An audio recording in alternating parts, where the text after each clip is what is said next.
Hey Nation, if you're looking for a shortcut, today's not the show for you. If you're stuck and you need a reason to get moving, today is the show for you. Rich Ingram, the guy's got a story. Stick around, coming up live. We're live with myself, Keith Bilous, and he's over there, Rich Ingram, soon. Now, coming up.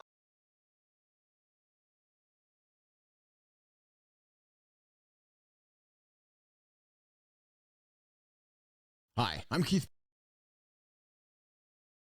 Keith Bilous, and this is Live in the Lab. All right. A little bit of weirdness in front of the camera there for anybody who's watching. So I'm like, hey, where's the button? Where's the button? I can't get it going. How did you go viral on TikTok? You were on America's Got Talent. How much do you get paid to be on AGT? Oh, you didn't get paid. Keith and Steve here in Live in the Lab. You're a great interviewer. I love it. 48 miles, 48 hours. And not just once. You ain't seen nothing yet. I hit 50 last time, and I'm like, yeah, things are a little different than they were 10 years ago. So trust me, things are to keep. You have no time for the BS that much of society seems to put on the table. Why is that? What you're talking about is real right now. There's just no bullshit here, but it's just real. We brought you in with some Marley. I said, Joseph, let's talk music for a second. You said, Keith, oldies, 60s, 70s, and 80s. I've never talked to a sir before. Why are you a sir? In many ways, we're the same story. I came from nothing. You came from nothing. I think the old saying goes that if you want a trophy, you climb Everest. If you want respect, you climb K2. I've built an AI myself, and it's pretty fascinating when you can have a conversation with yourself with your own knowledge. Have you done that before? Why are we rushing to make these tools if all they're going to do is hurt humanity? Does the world need an Oppenheimer moment with AI? What a fun show.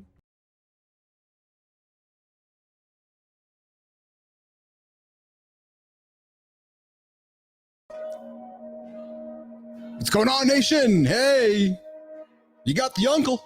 That's me, Uncle Keith, joining you in the lab today, live in the lab. Where's the audio? I gotta turn it down a little bit. Coming up here today, Rich Ingram. He has set some time aside for us. The guy's got a story. He sure does. Oh, I gotta get some. There we go. Rich Ingram coming up today. United States Army Captain, Rich Ingram, keynote speaker, endurance athlete. And despite losing his arm in combat, you heard me correctly, despite losing his arm in combat, Rich continues to embrace life through all challenges and adversity. Imagine being forced to do something. How do you think I manage that? I suspect Rich Ingram didn't feel too good when he was forced to retire by the United States Army. No one... I met Rich for a quick second. He doesn't strike me as a guy who backs down from a fight. He had his arm blown off by an IED. We're going to talk about that today. We're going to talk about his journey now. Successful ultramarathoner. But actually now this second, he's moving. He's in the middle of a move. But he's paused his time for an hour or so. I'm going to hang out with us in the lab and tell the story of Rich Ingram. He's held leadership positions with Fortune 500 companies. Going to welcome here in the lab in a couple seconds. But before we do that, let's pivot the camera to over here. Boom, boom. Hey, did you catch the morning show today? Rich Ingram. Oh, I'm talking to you, friend. We got a morning show. We drop live here in the lab, Monday to Friday mornings in the lab at 8 o'clock Eastern time. We sit around for an hour, myself and C. Marty Fit, talking to awesome human beings, but most importantly, with content to help you be accountable and get your day moving. Maybe you're starting the day off on the wrong side of the bed. You're like, I want to go hang out with the guys in the lab. Well, come hang out with us. You'll get some fun conversation. Bring your coffee. Bring your whiskey. Who cares what you bring? Just come hang out with us. First thing in the morning, 8 o'clock Eastern time, live. Mornings in the lab with myself, C. Marty Fit, and friends. And of course, we go live, and then it goes instantly into podcast format so you can take it with you. All right, so I'm teasing this for a quick second before we bring Rich into the room here. And what I'm going to tease you about is Juneuary. Just around the corner. Yes, I said Juneuary. I didn't say June. I didn't say January. I said Juneuary. What is Juneuary, you wonder? Let me tell you. Juneuary is that time of the year that the Business Athlete Performance Lab give you permission, all grace, to have a reset on the year. You're thinking, what? Yeah. Let's face it. Fuck. 5.5 months ago, you gave up on those January resolutions. I remember all you guys.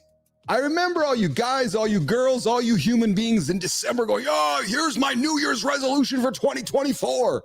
You're all writing them down and shit. You're all getting your lists made. Yeah. And then February showed up. We know how that works. and then March, and then April, and then May. And guess what? You forgot about your resolutions. You're feeling pretty husky. Or maybe you're feeling pretty slow. Maybe you've been paying for that gym membership you're getting nothing from. You're just wasting money. We all know how much we all love wasting money. It's just fun wasting money. So we invite you, June 1st for the month of June, join Keith and Marty for Juneuary, a 100-day program going to help you get your resolutions back on track.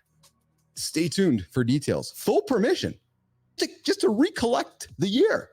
Just imagine going into the latter half of 2024, hitting your 2024 resolutions. Just imagine how spectacular you're going to feel as you're looking towards 2025, going, holy shit, I feel great right now. I just hit my resolutions as we're coming up at the end of summer. I said end of summer. And I'm not saying you can't go. I'm not saying you can't go. I'm not saying you can't go to the patio. I'm not saying you can't have the pop or the steak or the burger. We got a plan for you. Join me and see Marty next week, mornings in the lab, to tell you more about Juneuary. All right, so I think at this point in the show, I am going to welcome, I think he's going to be a new friend. True story. I get a sense he's going to be a new friend of mine. Every single day, I mean, just new friends coming through the lab. Let's just reflect on the week here in the lab. So Monday, we had Mark Boer, a soldier, Army veteran. On Tuesday, we had Anthony Bork, who flew his F-16 over the burning trade towers in New York City on 9/11. One of the first pilots flying in to fly around downtown New York City, downtown Manhattan. Yesterday, Edward Brower, absolutely blowing up, every pun intended, and changing the podcast industry. All kinds of guests. And then today, we have another Army veteran, but more importantly, I suspect an incredible human being with a story to tell, and that is Rich Ingram. Rich Ingram, what's going on, my friend? Keith, what's going on? Man, I cannot hear you. You can't hear me. I can hear you loud and clear. And I'm suspecting that Nation can hear me because nobody's saying they can't not hear me. So I'm checking my audio on my side, and I think I'm recording fine. If anybody listening right now, I know you're all listening. Let me know if you can hear me. You're saying they can hear me. So Rich, I think it might be on your side, my friend. So I'm just going to put you out here for a quick second. Boom. There we go. All right. Rich, we are going to just get you on pause for a second. Just bear with me, Nation. I can hear you.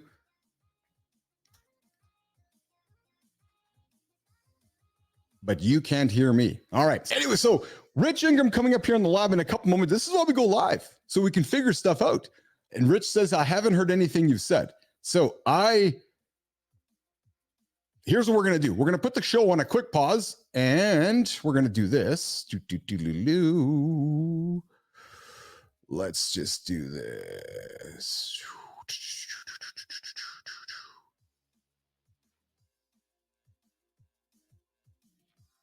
Yeah, you exit and come back because it was working earlier. So you just get out of here for a second, my friend. Let's just get you out of here. Kick from the studio.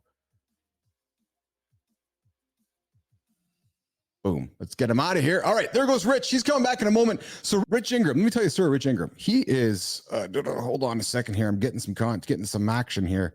Yeah, all right. So Rich, July 20th, 2005, he sustained injuries from an IED, improvised explosive device, attack that resulted in amputation. Rich, can you hear me now? Rich, can you hear me now? Man, I got you. I don't know what was going on. I thought that was all by design. Like I could not hear anything you've said this entire time. But I was captivated just by your mannerisms and your engagement. You know what? I just Charlie Chaplin'd on you. Yeah, you did. And it worked, man. Dude, I just discovered a brand new skill here in the lab. I can entertain just by doing this. Yeah, you were pointing at me like I was getting into it. Yeah. There you go. The Mute Podcast with the Chief Keith Bilous and my new friend, Rich Ingram. What's going on, my friend? So I did a wonderful job introducing you. I said I said you're the biggest fan of the show. I said that you just accomplished these wonderful things in your entire life, and we talked about all the things that you didn't want to talk about. Nudge, wink, wink. It looked like an amazing introduction. Yeah, but then I was like, man, is Keith like putting me on the spot here? Oh, I don't know what dude. he's saying. Totally funny, totally. So let's just swap cameras here. So Rich, retired United States Army captain, keynote speaker, endurance athlete. But what captivated me was, and I said to Nation when I introduced you, there's a word here in your bio that struck me. You were forced to do something, and you don't strike me as somebody who's like, no, you can't force me to do anything. When the U.S. Army forced you to retire, you don't strike me as somebody that just takes a kicking and doesn't get up, standing, and throwing punches again. I introduced you as 2005. You had some injuries where this IED affected you. You weren't back. You weren't doing anything about backing down.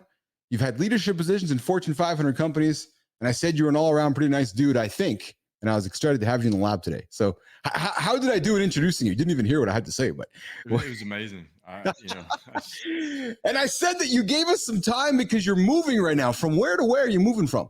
So we're moving to Austin, Texas. Yeah, I kicked the movers out. They're packing up everything right now. Where are you right now, Rich? I'm in New Orleans. Oh, okay. And is work for a reason for moving? Or are you moving for life reasons, or what's the reason?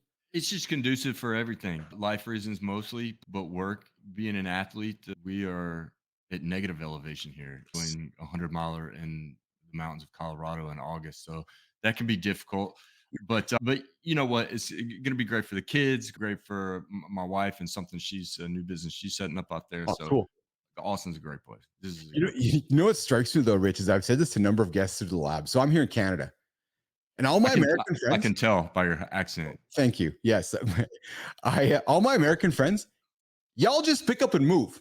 They're like, oh, honey, I think it's time to move to another state. Let's just go move to this state. It's incredible how easily my American friends just pack up and move. Here in Canada, we just set our roots. I'm like, all right, I'm going to be in Saskatchewan forever. Okay, I'm just going to stick around in Manitoba or Ontario forever. Yet, I'll talk to Rich today. He's in New Orleans, Louisiana. He's going to be in Austin, Texas in a couple days or a few weeks. Probably next time he's on the show in a year from now, he's going to be living in Arkansas or living in Alaska, chasing elevation. Like, dude, I'll be in Alaska way before I'll be in Arkansas, man. I don't know what. I was saying why I thought of Arkansas. I was saying before I introduced you to the lab. So this last week of guests, man, I got to tell you, I thought you would have heard this, which I thought would have spoke your ears. Monday, I had a soldier, Army soldier in the lab. Tuesday, I had an F-16 fighter pilot, flew one of the first jets over the burning Twin Towers on 9/11. Wow. Yeah. He wasn't even supposed to be there. He was in Vermont on business. The incident happens. And he's like, oh, I can probably help out. Picks up the phone, calls the squadron across the road there and says, hey, I'm here in town because I'm stuck because obviously what's happened. And they're like, oh, we have 11 pilots. We need a 12th. Can you come join the squadron? He's like, sure. Gets in the cab, goes across the road, gets in a plane, meets a new wingman, gets in a plane he's never flown before. He goes, Keith, 4 hours later, I'm flying over the fucking Twin Towers in New York City burning. Just talk about seizing the moment, right? That's amazing. That's the story. But Rich, you can relate to this though, and we'll jump probably 30 minutes into our conversation before we come back. But you know why he was able to do it? You can relate to this because of your Army training, but also your marathon training, your athletic training. He's like, Keith, I just went into training mode. He goes, I've done the same thing over and over. That he goes, sure, it was a different plane.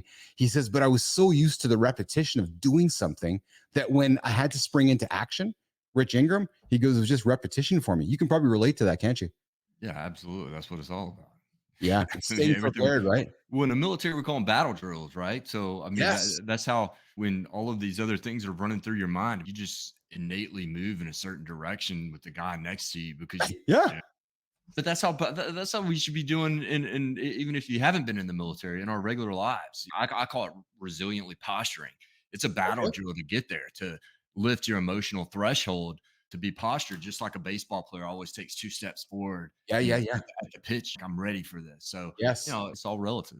It is. So, Rich, let's go back. Let's go back to the beginning of Rich Ingram. So, born, raised, and bred where? Again, we move around a lot in the state. Military family? Mom and dad, military family? No, their parents were, but my parents met in college in Birmingham, Alabama. Okay. My dad started his practice in a place called LaGrange, Georgia. Oh, cool. which Okay. which just hit the map. Like it got above 30,000 people, and so I think we got a spot on the map now on the Alabama border. But anyways, we moved there when I was a year old, and that's where I grew up. Was in the state of Georgia. Okay. Amazing place, and we Yeah. have mountains, lakes, ocean. It's a great place. Great That's place. spectacular. So young Rich growing up. What drew you to the Army, Rich? Was it lifestyle? Was it intrigue? Was it? I had a fellow in the lab here again. Another incredible story. Gentleman from Chicago woke up one day on the south side of Chicago after sticking needles in his arms, became a heroin junkie. He's like, I got one of three choices. I'm either going to die, going to be in jail. His buddy enlisted in the military. He's like, I couldn't let him go by himself. He ended up becoming a special ops soldier, was in my lab here. Great stories, great conversations. But I asked him this, and he just ended up down a bad path in life, which is what brought him to the military. What about yourself, Rich? How did you end up in the military? So mine's a little bit similar. I never did anything with any needles, but I will say this, Keith. One thing that I think you'll find with whether it's addicts, alcoholics, or anything of the like, is that these guys, they're addicts. If they can channel that positively and do something positive, Mm, hire them every chance you can get, because they will put everything they have into what you have.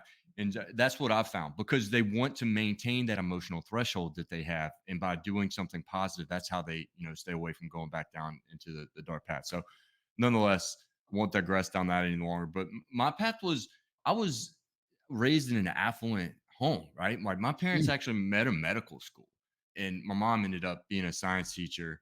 I was probably the worst student she ever had. She was my chemistry teacher in the 10th grade. jeez. But look, man, so my dad, an amazing dude, amazing guy.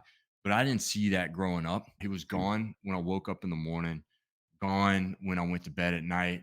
I remember waking up at 4 o'clock in the morning, and we had one of those plaid, like 1980s, 1970s style couches, the brown Yes. plaid with the wooden. You remember those things? Yeah. And, Yeah. I have and one upstairs. yeah, look, they last forever. They're Dude, like I a made your, forerunner. I made those fucking things, so I can hear you. Look, dude.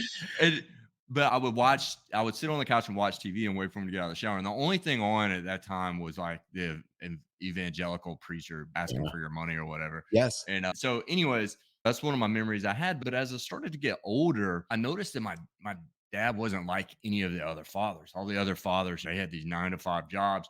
They took their kids to football games on the weekends, hunting, fishing, all this stuff. Like we didn't do that. My dad didn't come to baseball games. And now look, I'm not a woe is me. I still had a great childhood, but what that caused me to do was I loathed him for it, because I saw these other kids, my friends, doing these things that I thought were the popular things. We're supposed to be doing these things. This is what average people do.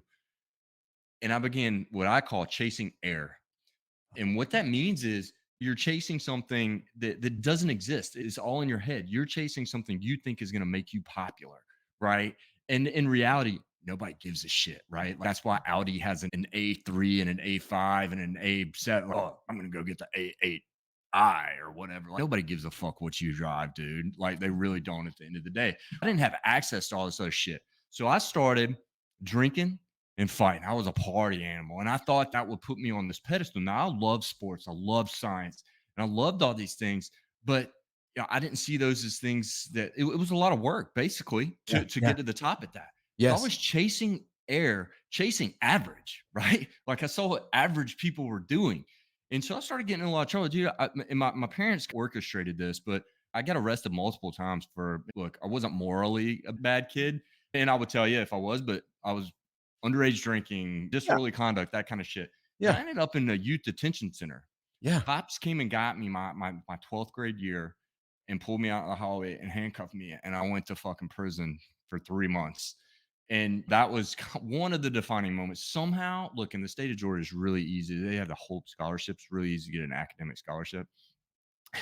And so I got into a school, and dude, I didn't even apply for it. Okay. My mom submitted the paperwork. Fortunately, I had the SATs to get there, I had the GPA to get in. And somehow it was the one school my parents would let me go to. It was one of 6 senior military colleges in the country. And it's the largest Army ROTC college. So it's like Texas A&M, where we have civilians and cadets. Yes. And that's where I fell in love with the military there. However, old habits die hard, right? And so after a 1.7 GPA my first semester. I had gotten in trouble for drinking again, which wouldn't matter. I would have been put on, because you can't drink at a military college. Like, they put you on room arrest, which no big deal, right? Like, you get off of it and you keep fucking going. But I didn't think like that. So here I am, this 8-year-old kid, and I've been a supernova my entire life. Like, all of this energy, just no fucking direction. I'm looking for some kind of path. Yeah. But I quit after that 1.7 GPA, and I called my folks. I was like, "Hey, I'm coming home." My dad was like, "Dude, you're not coming home." I found myself in a tent, living in a tent by a place called Dick's Creek in the North Georgia mountains in December and January. It was so cold. Like, I was homeless. I was fucking homeless. It was so cold that my heater froze, a little propane heater that I had froze at night. And after a couple of days, I ended up getting this job.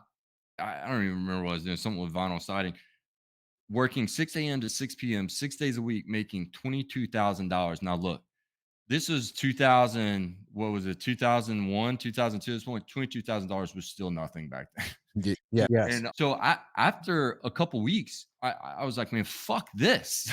I'm like washing my hair in bathroom sinks and gas stations, brushing my teeth in a creek. I had zero fucking money. And so I ended up going to a recruiter, and I was like, look, I was in ROTC. I wanted to be an officer then. I still want to do that. And I want to join up. And fortunately, all the trouble that I got into, it was on a juvenile record. Like, it was good. I called my dad. I was like, Dad, I'm going to basic training. Can I come home? And he's like, yes, under these conditions. No drinking. You can't go out past 7. You have to work out and run every single day. You have to read a book a week and write a book report on it. And so my dad literally had this calendar. It was like a weekly calendar with all the days. And I would have to write out what my plan was. And then at the end of every day, I would have to write what I did. And he would sign off on it, and he would grade my book reports. This, for the first few weeks, like, this is difficult, right? Like, I'm back home where I was back to my roots, where I was drinking and partying. And so it was difficult at first, but after about 3-4 weeks of this, I was just enamored by the growth that I saw in myself. And just, I wasn't reading a book a week. I was consuming knowledge. And when I got to basic training, there is no way that I could have been more prepared. I flourished. And that's where I fell in love with the military. I found what I thought at the time, which we'll get into in a little bit. I thought that was my purpose. That was the only thing. I had taken all of this just unguided energy and channeled it into that, because my dad and I were a lot alike, right? He was using almost like for good, and I was using mine for my energy that I had for evil.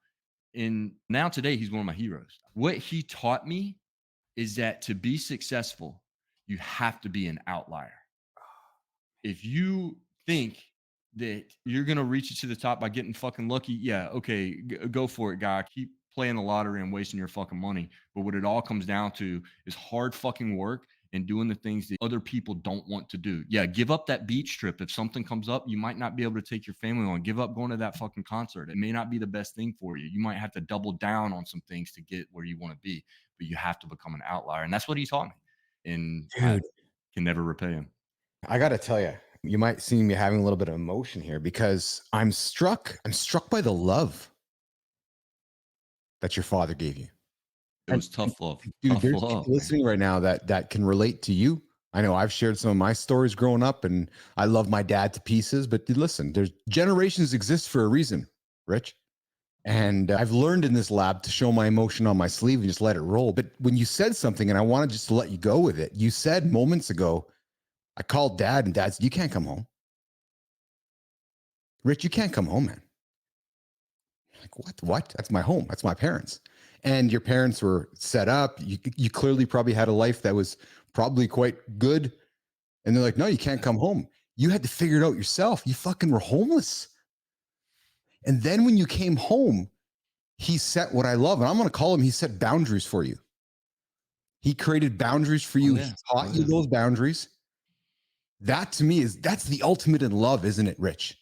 Is teaching our kids boundaries, empowering them within those boundaries. Because then you say to me moments later that my dad's my fucking hero now. He's my superhero. If he doesn't give you those boundaries, which initially then gives you those wings to fly, empowering you to fly. Dude, we're not having this conversation today. Oh, no way. And what's crazy about it is I'm sure that when he said you can't come home, that was that.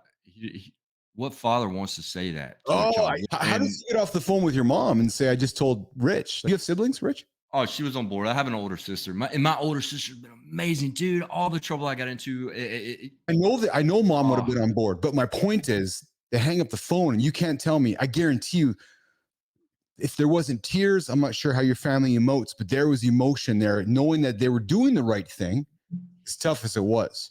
yeah. Because here's why I'm also suspecting they knew they knew that they did the right thing with you. And here's what I've heard. And I believe that I can say this because I've met so many incredible humans every single day for the last year through the lab here. The foundation of Rich Nixon was largely set, wasn't it? I'm sorry, Rich Ingram was largely set, right? Your mom and dad had instilled values in you. You had the foundation was set, which is somewhere in your own mind you got off that, but the foundation was good. Right. Mom and dad's examples were great. You just had to find a way yourself back to those foundation that they had set for you. Coincidentally, you say that. So this guy my dad was, except for a baseball bat when I was 7 years old. For my birthday, he got me the Book of Virtues by William J. Bennett.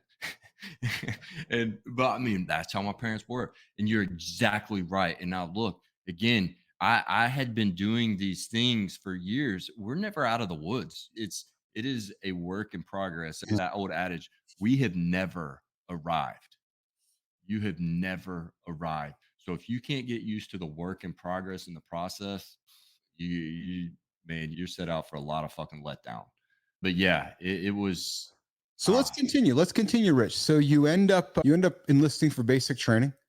You are how old at that time? So I must have been 20, 21. Yeah. 20. So you enlist, and then let's maybe speed up the train a little bit. You enlist, you go through training, you get your first call to go on your first tour of duty. But before we get onto the plane, before we make our way there, tell me, I got this. This always makes me curious, frankly. I ask this question of every soldier I speak to. What's it like getting that call? Okay, it's time to go, Rich. I know you've been training, but now it's okay. Now we're going to real theater. What's it like getting that call? What's it like getting on the plane, flying across? What's it like getting off the plane, stepping into theater? What are those emotions? Are you afraid of dying? Are you scared? You're a smart guy. Your mom and dad, you've just taken the last part of your life to get your shit together. Take me through that, Rich, can you? Yeah, so I cannot speak for anyone else except for myself. I was ecstatic. I could not fucking wait. And the reason is because during the time, I remember reading when I was at home, Rangers in Korea, Rangers in Vietnam, and reading about soldiers climbing Point du Hoc and all of these different things. One of my mentors, his buddies was a Marine, and in Vietnam had both of his arms. While the North Vietnamese, both of his arms amputated, he's the only one left in his company alive. He has a gun, but what is he going to do with it with no hands? And the North Vietnamese are coming at him. And so in my mind, I think part of it was a test of myself. I felt like I couldn't let those guys down. Like those guys, like they were the true fucking heroes. And I want to be like them. And so I think maybe part of it was proving myself, but at the same time, it's this desire to go, isn't it? 100%. And so for me, it was good. I told you about Mark. Mark, if you're watching what's shaking, Mark joined me in the lab on Monday. A soldier, got injured, had to leave duty. He's enlisted right on the National Guard. I can't fucking wait to go again. Like yourself, he was so jacked to go the first time. He's like, Keith, I was ready to go, man. Then I got injured. Yeah. And he goes, then I was taken out of it. So in many ways, he was forced out, not by his own choosing. And now he sits here just itching when the National Guard calls to say, all right, we got to go here. He's like, yeah, all right, let's go. There's a mentality, isn't there? When you enlist and you commit to something, is it patriotic? What is it, Rich? I think, I don't know if it's necessarily patriotic, but I think for me, part of it was, in my mind, still to this day, there is no more honorable profession than going to fight for your country. Yeah. And look, you get to go fight. You get to literally, you're being paid to blow shit up, shoot guns, and work out for a living. Like where else are you gonna do that? And a little bit selfish, but at the same time, like I knew that this was good. And look, any soldier that gives you that answer, like that guy, hire that fucking guy. because there's a lot of soldiers out there, and I'm not taking anything away from them that they sign up because they want the college or whatever, and then and like their heart's not in it. I don't know. That to me is whatever. But if I was given a couple guys that I'm supposed to hire, I'm gonna pick that dude that wanted to go every fucking day of the week. So Anyways, I'll get off that tangent. no, we'll come back to it because I agree with much of what you're saying, frankly. So, Rich, you're excited. You land. Where was your first tour of duty? So we were in a place called the Triangle of Death, right? So yeah. How Had the excited were you for that? Yeah, oh, it was amazing. And I don't even know if I knew that's what it was called at the time, but Yeah. we were in Mammadia. And so the triangle is Mammadia, Yusufia, and Ludafia. And it was just known for intense violence during that time, right? In I the think it was Middle like, East? yeah, in Iraq. Okay. In Sorry. Iraq. Yeah, okay. Yeah. And so yeah, that's where it was. I arrived, I think it was maybe April 2005 Okay. when we got there. Okay. And just to paint a picture for you what it was like, and it was a lot different than the guys who came through Fallujah in 2003 and house to house fighting. And I didn't see stuff like that. What we saw a lot of was a lot of indirect fire, a lot of roadside bombs, and then it just getting shot at and not knowing where anybody was, right? It was just cowardice, really. But whatever. It was a war they were fighting, and it is what it is. Mhm. So our second day in country, we got shelled by mortars, our operating base. And when this happens, you're taught to go in the bunker until the all clear is given. All clear meaning because we have technology that can pinpoint reverse where they're coming from, these rounds, and so you can see what's in the sky. So anyways, they give an all clear, and that means you can come out. Like one of the rounds that had hit a tent, it was like 2 tents away from mine and our platoon. So we're in this bunker just listening to the screams, and you can't get out and do anything because you could just be another casualty. And so they gave the all clear, and we knew it was our platoon's job. We were we're a quick reaction force. So we were supposed to go get these guys with the coordinates they gave us from where they launched these mortars from or whatever they had shot us. And as a 21-year-old kid, I had never seen carnage and blood like that, right? On the ground, on the tent was mangled. And I know at least one of the soldiers, I believe it was an airman, was killed. And another guy that was injured, I ended up seeing at Walter Reed after I lost my arm. Going back to the battle drill thing is so important because when we were given the all clear, after everything that we just saw running past that tent to get to our Humvees, it was insane. When we got into our vehicles, we got to the objective, and I heard Ingram take point. Now I'm in a completely different hostile environment.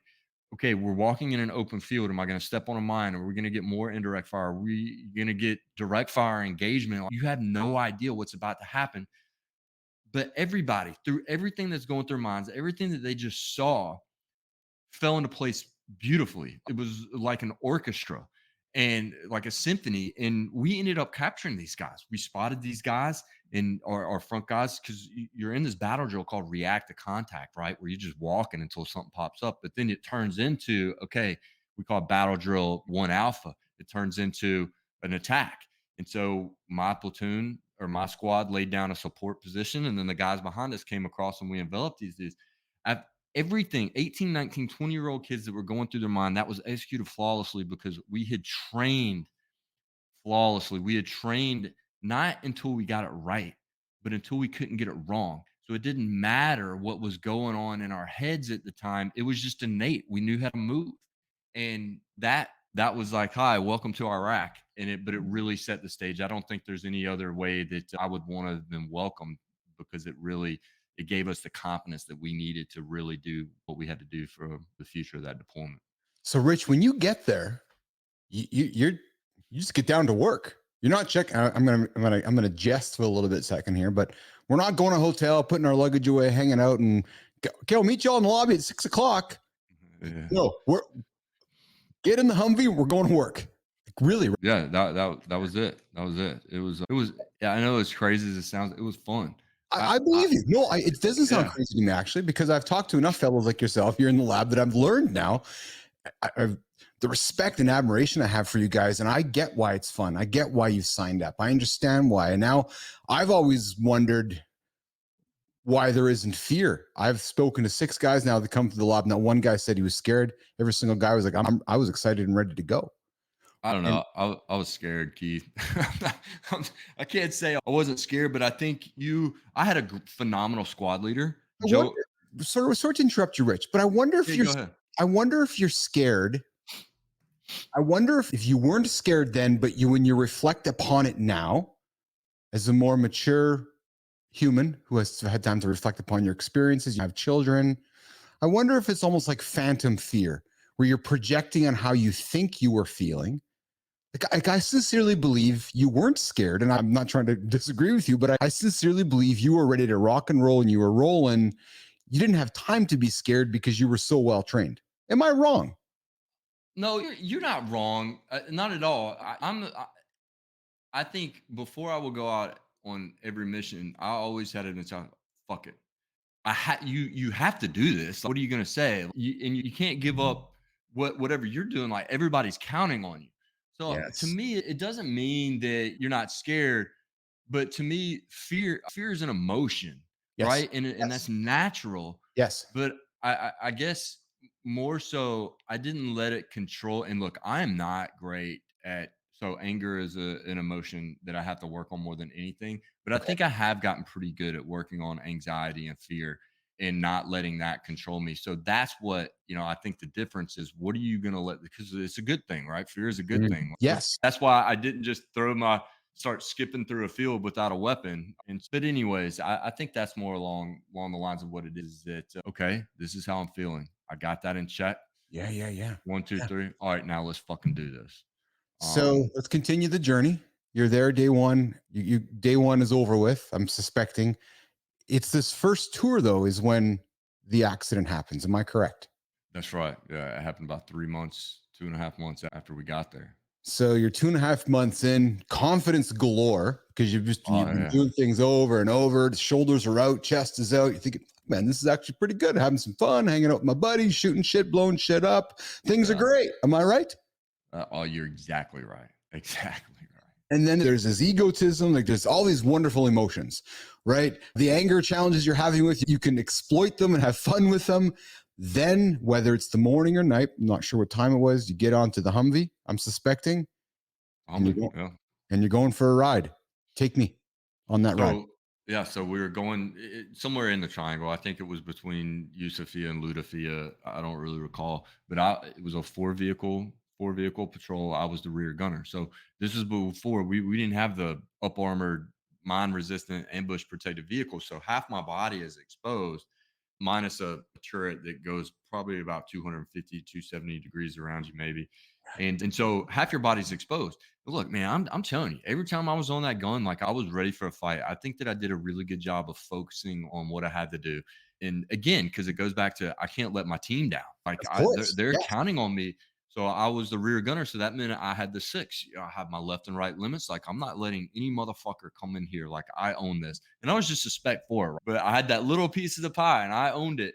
And you just feeling the power of the butterfly trigger on your thumbs of a 50 caliber machine gun. It's just exhilarating. And shortly into that reconnaissance patrol, the fight never happened as I envisioned it. My vehicle struck a roadside bomb called IED, improvised explosive device, and subsequently catapulted the vehicle in the air and threw us into a roll. And I remember thinking when we got hit, lights out, say a prayer, lights out, say a prayer. And I can't explain what it's like to be that. I just knew I knew I was going to die. There wasn't a doubt in my mind. And that's what those are the things that I was saying to myself. But all of a sudden, I hit the ground and I'm like, what the? It was like a dream because nobody survives that. And a gunner, right? So many gunners, you normally die either in the rollover or through the blast. But when I look up, I saw my driver unconscious in the front passenger seat, and we call it the TC seat, the truck commander seat. I'm like, oh, fuck. So when I went to move towards him, that's when I felt the pain in my arm because up to that point I didn't feel anything. And so I went to just cradle my arm because I just figured it was broken, and my hand just completely missed my arm, and my heart almost stopped. I looked down on the ground and my forearm is just laying on the ground, connected by a piece of tissue no bigger than your pinky finger. So now I'm back into this I'm about to fucking die mode again. And I remember was just showing myself like I'm not fucking dying here. And I picked my arm up and I ran with it. And I went over and I just started kicking the Humvee door. And Spottis would again, this was a flawless action. They've been trained. He came to, he gets out, takes the tourniquet out of my pocket as we're trained, and he puts it on. But it saved my life. And 19-year-old kid, I maybe even been 18. And I just sat there and waited on the chopper to come. And one of my buddies, one of my best friends, Paul Saylor, came over and held my hand. And he held my hand until I was put on the chopper, and he let go of my hand when I was put on the Black Hawk. And he was like, "All right, you can be okay, man. I'll see you soon." And while I was at the hospital, I got a phone call about a month later, and he was killed. Oh, And that hit me hard. I'd never really known, are you sitting down? what that meant. I mean, I about fell out because he was such a good dude. But that was the nature of war. But yeah, that's how it went down. Defining moment, right? Rich, talk to me about emotion. You talk about anger. You talk about anxiety. You talk about fear. You talk about losing best friends. How do you manage emotion in those moments? How do you manage that emotion of not just breaking down when there's somebody who, because man, how can there not be love when you're going to war with men who you're fighting for, who are fighting for you, who are putting their life on the line for you? I know we're not taught to cry and you can't go to the military and cry. And I'm not suggesting we're here to cry together, Rich Ingram. But let's talk about emotion in that moment. And how are you feeling when your best friend is holding your hand? I remember the reason why I was holding my hand to begin with was because I told him I was going to lay down and close my eyes because I was staring at the sun. This was July in Iraq. It's 120 something degrees. And he was like, "Don't close your eyes. Don't close your eyes." And I was like, "Dude, there's fucking sweat running in my eyes right now. I'm not gonna keep staring at the fucking sun." And he was like, "Look, hold my hand." And then I just remember that's when it because that the medevac chopper actually went somewhere else first because they were called first, and then they came to us. So it took a while. And but I remember the pain started coming on like hard while I was waiting for that. And because the amount of morphine the doc has is only going to go so far, but I was squeezing the fuck out of that. That goddamn ball was, but yeah, man, looking back on that to have somebody that close a lot. I'm not much of an emotional person like that, but when I found out about what happened to him, I cried. I couldn't. I, I, I can tell just by your demeanor right now in our exchange here in this moment that it's a defining moment for you and it's a human moment for you. And in the last 3 minutes, like just my holy smoke, man, are we actually already 47 minutes into our conversation? Geez, I thought we just started. Sorry, dude. I can get to talking, right? No, just hold on, rewind, stop the apologies. No, I'm glad you booked 2 hours. Nation, we're going into overtime. So I can tell you right now that we're not going to be done in 50 moments. We're just getting started. Or we're having Rich Ingram when he's back in Austin. I can see that happening, frankly. Me and soldiers, we just get into it and we just never stop. I hope you're enjoying this conversation as much as Yeah, absolutely, man. I love how you're digging into it. I love it. so what happens then? Let's get tactical. So you are are you immediately pulled out of duty? When do you end up at Walter Reed? What happens in Iraq? Take me through that process. Take me through the ride home, back home to America, all of that. I want to get into that with you, Rich. Oh man, I remember I had the hottest nurse on the Air Force plane. I love it. You've lost your arm. Life has gone sideways and you're still thinking with a different head. I'll never forget that. Oh my gosh. I hope that one of these days she's like, I remember that guy. She probably had so many amputees, but anyways. So I arrived. I was flown to Baghdad. That's where they Yeah. amputated the rest of my arm, and I maybe because it happened on July 20th around 10 a.m. And so I would have probably been flown that night to Germany, which I think is maybe a five-hour flight, Yeah. something like that. And I remember I spent one night in Germany, and then I was flown to Walter Reed. I was at Walter Reed on July 22nd. And so for anybody that's out there wondering about what the positive effects are of physical fitness, I can tell you if you ever lose your arm, you will stabilize much more quickly if you're physically fit. So there you go. But that's how I arrived at Walter Reed through by way of Lunchstool, just stabilized quickly. And when I got there, I was, and I'll back up. I'll tell you what was going through my head, I guess, when I Yeah. woke up in Yes. Baghdad. Because at this point, when you wake up, you're amputated now. Yeah, amputated. I remember the helicopter getting to Baghdad and then cutting everything off of me, just soaked in blood. And the next thing you know, like I'm out. They anesthetized. And when I wake up on a gurney, it being wheeled into my hospital room, and I just remember rolling over and looking at my limb, and it's wrapped in bandages. And I tried not to cry. I can't explain. I saw everything crashing down at once. I counted on my physical prowess to spend my life in a combat arms career. My entire life of figuring out what I was going to do, chasing air, being that supernova with no guide, with no direction. And I finally found it. And all this deployment had done for me was just embolden everything that I had confirmed about what was my purpose in life. It was to be a soldier. I found that I was good at it, and that's all I knew. I had no attachments. I didn't have a girlfriend, a dog.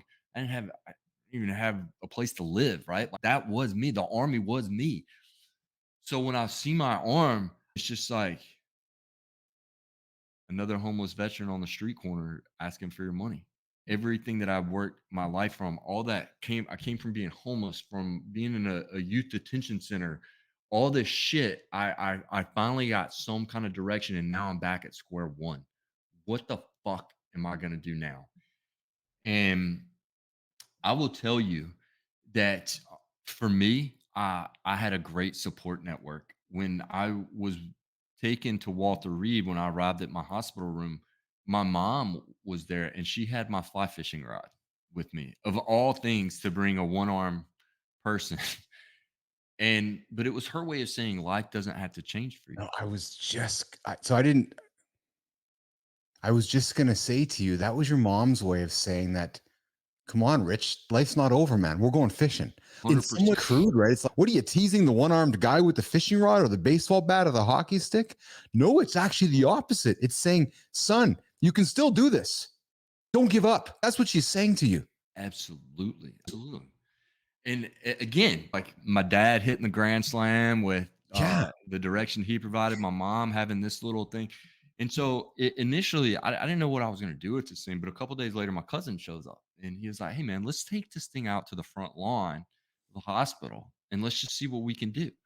I And so I love it. said, "Yeah." And it wasn't long before I broke down in tears because another thing that I had identified with had been taken away. Yeah. To me, I'm holding back the tears listening to you talk. I'm not gonna lie to you. I am because you're touching me, man. Keep going. for me, being on a mountain trout stream is for most people like being in a sanctuary or Yeah. synagogue or whatever. That's my jam.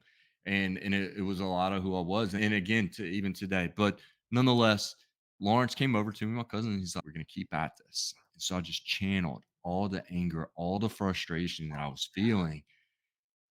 And I kept at it. I kept going. I kept trying to figure it out. And I learned that I could strip the line with my teeth. Because those that don't know about fly fishing isn't just like a Zebco. Hey, yes, And, yes. Yeah. so I could strip line with my teeth. And then I could use my two fingers, my index finger, my middle finger, to manipulate the line and release and pull back to cast. And I almost started crying again, right? But my Yes. view on everything changed during that experience from what am I going to do now to whatever it takes, I will keep moving forward. And my trajectory, my rehabilitative trajectory, and my journey from that point forward was catapulted into a completely different direction. And it was because my mom brought that fly rod, and I had my cousin there supporting me to just show me the way. Like, hey, you have this in you. You gotta pull it out. That's Um, exceptional. And I can see how that ignites because once you master what you love and you're like, okay, I get hey, if I can do this, which what I love, fly fishing, I can do anything now. yeah, 100%. But it opens you up to, okay, it's not over, man. Fuck this. Yeah. Let's go. Mount up. And for me, shortly thereafter, because at that time, I Mhm. was still connected to a wound vac, an IV tree. I had Oh, yes, of course. Yes. yeah, I had Yeah. a nerve block and all this stuff. This was like within a week Right. of losing my arm. And I think I don't remember when I got out of because when you get out of the hospital, you're still on Walter Reed campus. You just go to an outpatient. It's like a Okay. hotel. Okay. But I think I was still in the hospital. I was still in the hospital. I think when I signed up for the Army 10 miler, maybe it wasn't. Doesn't matter. It's irrelevant. But I signed up for the Army 10 miler, and because I'd always been a runner, and I didn't do poorly. I don't remember what my time was, and that's irrelevant as well. But a guy comes into the prosthetics lab a couple days after that race and stuff. Rich, you didn't do too bad on that Army 10 miler. Do you want to be on my triathlon team? And had he asked me that when I had two arms, I would have said no. And I Yeah. would have said no because I was stuck in a fixed mindset prior to losing my arm. But now I was recreating myself, recreating who I was, my identity, figuring things out. And I was like, yeah, man, fuck it. What do I got to lose? And so that decision right there was a defining moment that really continued that trajectory for me. And physical fitness, and that's why I'm an endurance athlete to this day. Physical fitness, not just, oh, I wake up and I run 5 miles every morning or when I get home every day, but having an ambitious target and immersing yourself in that challenge and that discomfort towards a goal, that is what will make your life completely separate and above anyone else. I promise that. And I think for me, that's what triathlon did. We had all these triathlons scheduled, and dude, I hadn't been in a swimming pool since I was in middle school. And I quit when I was in middle school because I was so horrible. Everybody'd be at the end of the pool and I'd look up and I'd see the flags. And I'm like, oh, I'm fucking finally there. And I tell this story the first time I got in the pool with one arm, I had the only open lane was the one with all the 110-year-olds that are doing pool noodle exercises. They take out a rope. So I'm like dodging buoys as I'm going through, but it wouldn't matter anyways. Like I was horrible. I couldn't even get to the end of the lane the first time I got in the pool without busting into a doggy paddle breaststroke. The difference was this time I never fucking quit. I had told Dave that I would be on his triathlon team. Challenge Athletes Foundation was sponsoring me to go to these races and to be a part of their team. And they were setting up this, it's called Operation Rebound. They're setting this up for Wounded Warriors to get back into living an active lifestyle. I couldn't let them down, and I couldn't let at this point, it was about me. Like, I couldn't let myself down because what else did I fucking have? I was just gonna say, at this point in your life, you could not look in your own mirror and let yourself down. 100%. And I kept showing up. And for cycling, it was the same thing. The last time I had cycled was like to my buddy's house when I was 12 years old, right? And everybody had to wait on me at the stop sign. And it was embarrassing because I was used to being on the big bench, right? I'll show you a picture of what I used to look like, but I was like 200 something pounds, benching well over 300. I mean, I was a big guy. And to be at this level now at the back of the pack, it was embarrassing and it was uncomfortable. But that is where transformation happens. And Mhm. before I knew it, dude, I was waiting on people at the stop sign and I was happy to do it. I was happy to do it Yeah. because people did it for me. And that meant that I was pulling other people, right? I was making someone else get better because they didn't want to be waited on either. But that growth mindset to truly have transformation, you have to do the things that are uncomfortable. For me, yeah, I'm not gonna say it was easy because I have one fucking arm, but I was backed in a corner and didn't have any other option. In my mind, I didn't have any other option. And so I think that it's all relative. It's relative to everyone. If you want to change, you got to get uncomfortable. Rich, you don't strike me as somebody who identifies with just having one arm. No, I don't.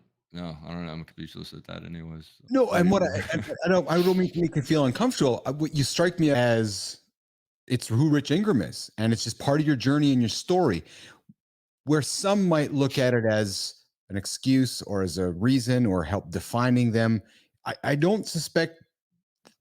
Yes, there was a moment you reflect upon it, you're aware of it when the IED changed your life. Yeah. There was a moment when mom brought the fishing rod, but you're a much more rounded human being than the guy with only one arm. Yeah, I don't even really think about it anymore. Now, I will say sometimes when the kids are like, they're all screaming. Like last night, somebody threw a bag of goldfish all over the playroom, and then the other one's throwing milk on the wall. And then I spilled some water because of something, and I was just like, God, goddamn one arm. And every now and then that'll pop out. But at the end of the With day, your own humor, then you call yourself. yeah, like, fuck. But at the end of the day, man, whether you're spiritual or stars aligned, energy, I do believe to some extent, like, I was kept alive for a reason. And I think that I'm fulfilling that now. Mhm. It took a while to figure out what was going on, but I truly believe that my purpose in life is to be a leader and a motivator. It's And clear. It's absolutely clear that that is your purpose and your mission in life. You have children, don't you? I have three. You what do you have? A 5-year-old daughter, a 3-year-old son, and a 2-year-old daughter. When they look at dad, who do they see? Dad jokes and Um, just a dad. Just I'm a dad too. My kids are older, so yeah. Dad's a creator. Oh my God, dad's a YouTuber. Oh yeah, dad's a YouTuber. yeah, So my kids aren't there yet. you know, so when kids see dad has one arm, dad's a little different than other dads. How do kids see dad, and how do it's because that's just normal for them. So it's not normal. You know what I'm trying to say? Oh yeah, yeah. They don't think anything about it. And like I have one arm and picked them up and tossed them like just Yes. like any other dad would. And what's really interesting about that question though is that all three of my kids are in school. And at first, all the friends are like, oh, I'm completely honest. Like, I'll go up to a kid if he's looking at me. I'm like, hey, you want to know what happened to my arm? He's like, yeah. I'm like, hey, I was a soldier fighting for your freedom, and the bad guys took it. I was in a fight and a bomb made big explosion, and I lost my arm. And they're like, one kid, I told this kid in the city, he's like, okay. And he ran off and started playing soccer again. Yeah. But it's so cool because now, like, none of those kids even think about it. That's right. And so many people are always like trying to, Normalize the fear of it. You've normalized I'm going to use the word the weirdness of it because you're like, no, you're not afraid to share that and be vulnerable about it. But let's continue. Let's put the arm aside. Let's talk about the ultra marathon athletes. So you wake up now, military career is behind you. You have this burgeoning athletic career. You're like, yeah, I'm fully going to embrace this idea of being an athlete now. I was a soldier. I'm a soldier. I'm now channeling my energy to being a dad, being a business guy, and being an athlete. So you wake up bro. today, Rich, a whole new identity.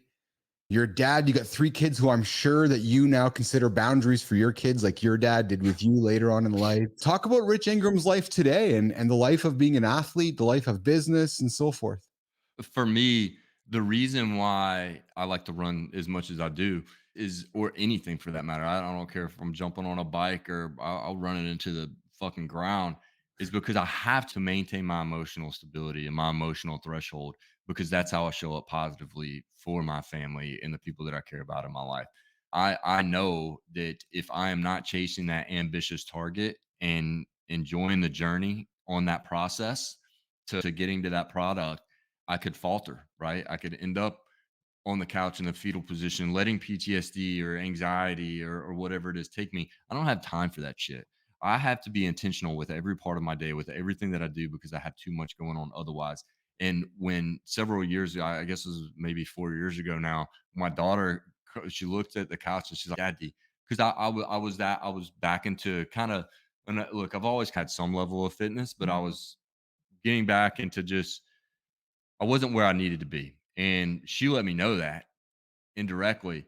And I was like, you know what? Fuck. I started because I got injured again after I came back into the military. I tore my hamstring and had something else happen. And so I hadn't ran in a couple of years. And I just said, you know what? Fuck it, man. And I was hopping whatever I had to do. And then I finally started getting into it. And I was like, why don't I sign up for a race? So I signed up for a 50K. And so I went couch from 50K. But I'll tell you again, that is what it's about, is getting uncomfortable, chasing that ambitious target. But again, it's all about the process.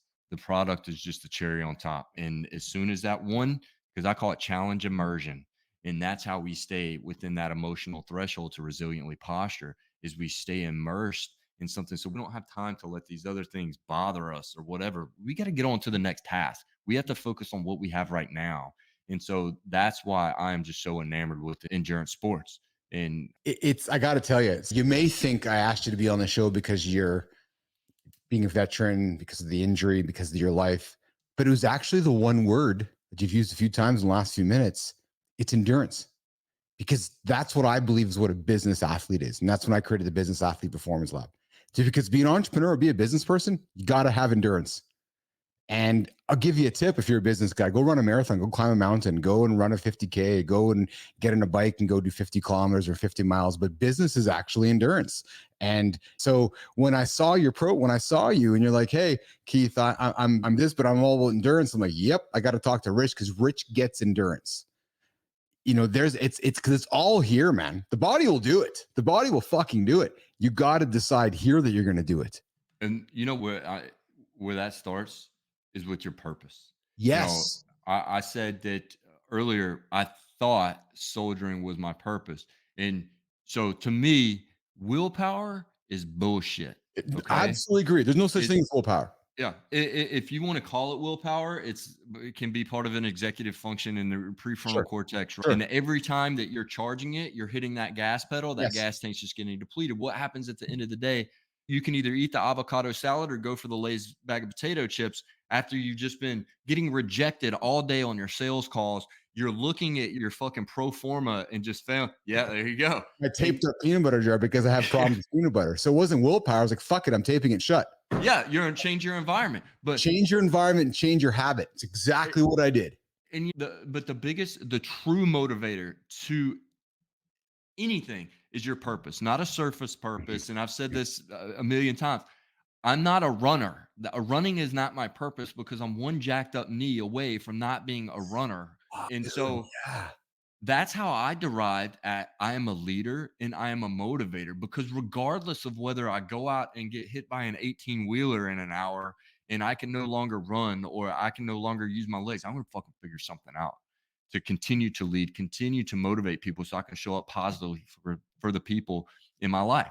And so that's what I mean by purpose. You got to peel back that onion, find something in the core that is never going to change, regardless of what is going on. Because at the end of the day, when you start going through, oh, maybe I'm not cut out for this. Maybe I've bitten off more than I can chew. Oh, I owe the bank this much money. The SBA loan is only good for this amount and I'm not getting any fucking customers. Look, man, you pull your shit together. You made a plan when you were not going through these negative emotions, right? Stick to it. Stick to it. And I'll tell you one other thing that I love as an example. When you start to feel stuff like that, first thing you do is you pull out I have a composition notebook.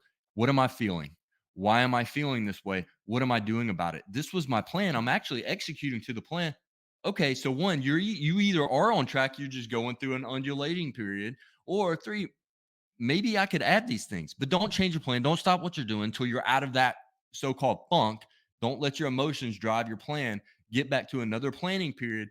And then what works 100% of the time, but it has to start with purpose, because without the purpose, whatever journey you're on, dude, maybe you should be going north and you're fucking going south. You're never going to find success if you're not on the right journey. Right. And it has to start with your purpose. And I have a little story on my website that kind of goes through that, where my knee blew up at mile 8 of a 50-mile race in the mountains of Colorado. And purpose, that's how you finish. When things hit the fan, that's the true motivator. So true, man. Purpose. I know I have a good friend, Ray White, who talks often about purpose, and it is the great, when you have a purpose, life just seems so much easier, doesn't it? When there's a purpose and a reason to get going every single day. And man, Rich Ingram, I know we've been at this for over an hour now, and I'm gonna work towards wrapping it up.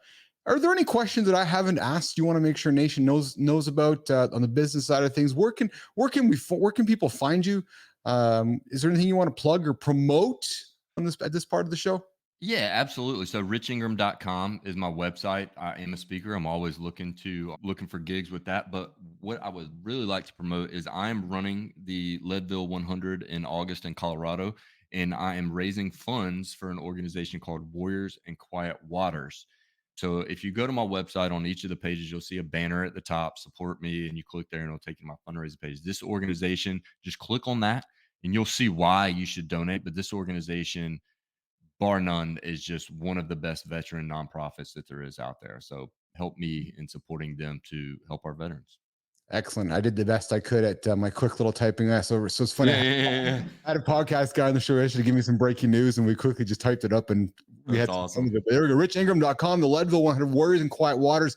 I invite Nation that are paying attention right now live to tune into Rich. Give the support that you can and support Rich's story. Rich, this was awesome, dude. Hope Oh, you come thank back you. again. Yeah. Yeah. Absolutely, Keith. I appreciate you having me. It's been This great. this was a lot of fun. I feel this need to bring in guys like yourself and Mark Boer and Joseph Malone and my soldier friends that I've met over the last year to say, hey guys, can we just go shit kick around the table and tell war stories? Let's just have a panel. Yeah. 100%. I would love to. Truthfully, we didn't talk PTSD. That makes me Yeah. curious, not in a negative way, but in a curious way. I have several more questions around that. I have several questions around your feelings about, if I may ask, and I won't ask the answer right now, but just your feelings about just the military itself, the experience of Mhm. being in it, and then all of a sudden instantly being out of it when you're supposed to be a part of it, and whether you feel supported, not supported, all those kinds of things that I get curious about when you wake up and make the decision to sign up. And then all of a sudden everything changes. Yeah, we didn't even touch on the Army gave me a check and said thank you for your service after I lost my arm, but I went back in and So how does that work? Sorry. Yeah. So let's talk about that. So how does that work? So you, is it, no, it was, may I use the pun? Was it severance pay? so that was a good one. So I guess we'll make a sound clip here. So was it severance pay? Yeah, so I did not receive severance pay, but I was retired. So it was medical retirement. Yes. And Okay. It's because like saying, thanks for coming out. Here's your check. yeah. So at the time, you had to have some people had fought and gone back to their units at that time, Okay. but I wanted to be an officer. So after I was retired, I went back to college, was still doing triathlon. And I know we got to wrap it up, so I'll be quick with it. But what happened was once I started competing in triathlon and against other able bodied people with four appendages, with all their appendages, I said, why can't I go back in as an officer? And nobody had ever done that before. And so I was doing an internship in college with the state senator in Atlanta, Georgia. And he asked me, he's like, what do you want to do after college? I said, sir, I really want to go back in. And that's what started everything rolling. And at the end of the day, look, if you can meet a standard, there is no reason why you should not be able to go fight for your country. And that's what the Army ended up saying. I found myself in Washington, D.C. in front of it was not General Kicklighter, a retired general that worked for President Bush at the time. He said, look, resubmit your packet, get back into ROTC and continue. And it wasn't easy. There were a lot of times where it was, Rich, we don't think this is going to happen. We'd love to keep you in the program. A lot of people balked at this. Was not, it had never happened before. Nobody had ever come out of retirement or nobody had ever been an amputee and then commissioned as an officer in the Army. And so I didn't even get a call that I was going to commission until the night before college graduation. And I will say this, and this gives me chills every time that I say it. I got a call several weeks before that commissioning ceremony from a guy, and he said, Rich, why didn't you tell me this is what you're trying to do? I'm aide de camp to the general that has to sign your final waiver to commission. That guy who gave me that phone call was the same guy that asked me to be on his triathlon team. Dude, How nuts is that? I just got Um, goosebumps. yeah, and Honest to God. yeah, it's insane how that lined up for me. And so yeah, we commissioned and was an engineer and did 3 more tours before I retired a second time. Dude, man, Rich, why were you not allowed originally? Was that literally just an old school military policy, which was no, once you retired, and I'll crack a joke, just an old bureaucratic military policy made up by a bunch of old white guys one day back in the 1700s that said no, once you're out, like, and nobody had ever asked the question again to say, can I come back? Is it as simple as that in many ways? So the guys had come back, okay, lost their arm, especially it was more seen in special operations, and you did see it in the officer level, like Dave. Right. He was Yes. an amputee.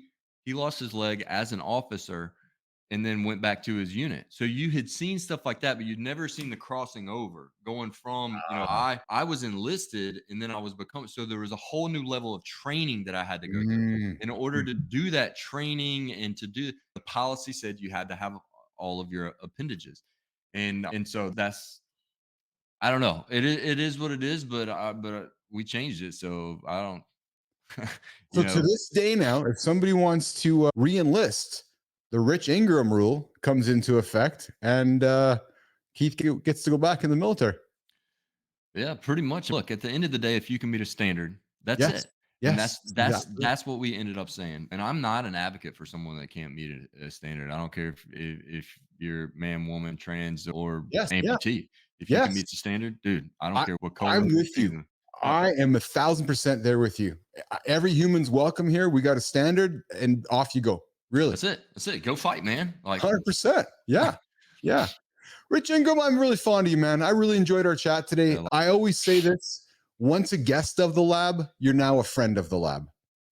So, like my mom would always say, if you came over to mom's house, Rich, there's the fridge, there's the pantry. Go help yourself. I'm going to offer you the first things. After that, you've been in the house. Go help yourself. There you go. You got a story you got to tell. You got a book you want to promote. You got anything before you do the Leadville 100. If you want to come back on the show for a few minutes, I got a morning show now.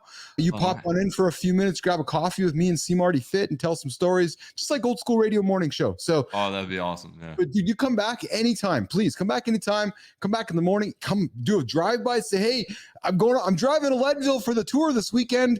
I got a space for you, man. I do. I got a space for you. We'll create some content, promote it for you, help you promote, get your story about the Leadville 100 Warriors in Quiet Waters. So know that you have an advocate and a voice for you when you need it. Okay. I appreciate it, Keith. Thank you. Awesome. So I'm just going to ask you to hang tight in the green room while I say goodbye to Nation. Then I'll come back, walk you out. Okay. Cool. Thank you. Awesome. Hang tight. All right. There goes Rich Ingram. I am going to put on, what am I going to put on here? I think I'm going to put this tune on. Oh, this one here. No, there's no music there, but this one here. That one there. Yes. All right. Me and Rich wrapped it up. Here's something for you to consider today. The old saying that if you fall off your bike, you should just get back up on it and go again.